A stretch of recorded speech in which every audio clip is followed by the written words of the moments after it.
Your strategy moving forward. What are your, we talked about, some of the things that, some of the ways coronavirus has affected the market and some of the industries that it's changed. You and your business, your rental business, what is the strategy moving forward for you? So, I mean, our strategy moving forward is, it's not a ton that's really changed. And I think the reason being is because right now, as of, day before Memorial Day weekend 2020, um, not a lot has really changed. I think a lot of, if you're talking larger multifamily, something that might be more commercial multifamily, anything over 4 units, everything's based off of NOI. And realistically, as we discussed before, a lot of tenants are still paying their rent. Right. So, the performance of buildings hasn't really shown any downgrades yet. So that may come in September or to December if there's a second wave of coronavirus, but that remains to be seen. Nobody can predict that.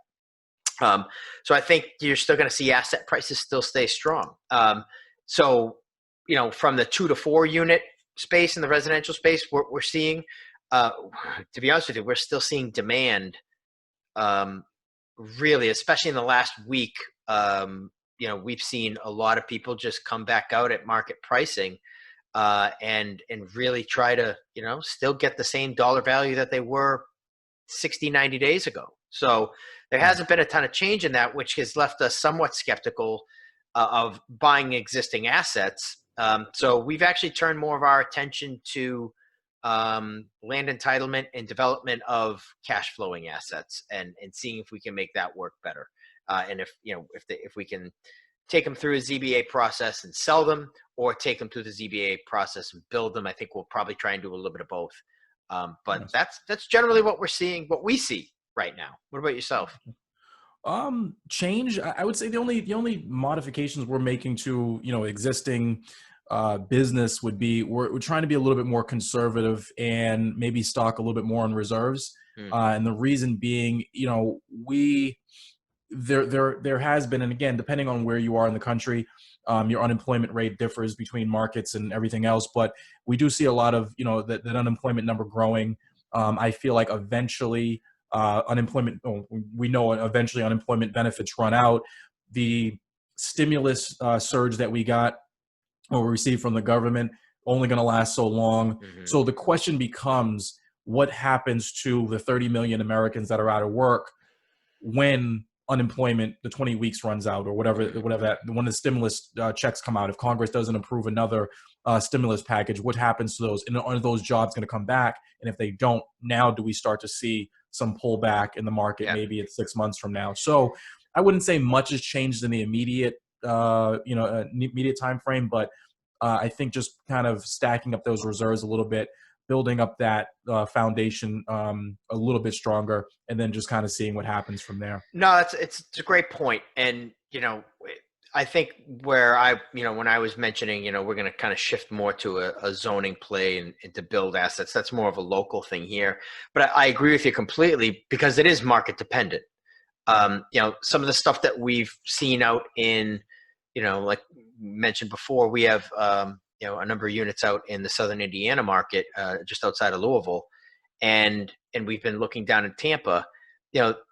I'm interested to see, what happens to the employment in those types of markets. And I think, because the stimulus has worked and people have been paying their rent, it's been good. But what happens to, let's say, all 30 million people aren't going to be completely unemployed as things start to trickle back. What's the true number? Is it 10 million? Is it 15 million?